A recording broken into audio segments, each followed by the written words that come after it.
Tut elimden beni çok sev, kimseye verme.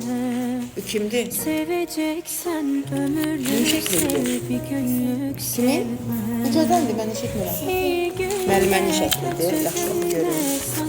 Salam əziz müəllimə, mən sizi çox sevirəm. Çünki siz bizim ürəyimsiniz.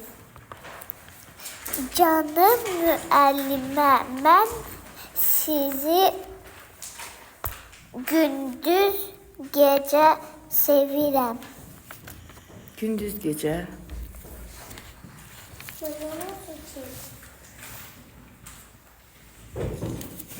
Çox sağ ol. Mən də səni hər gün, hər gecə, hər səhər çox sevirəm. Yaxşı?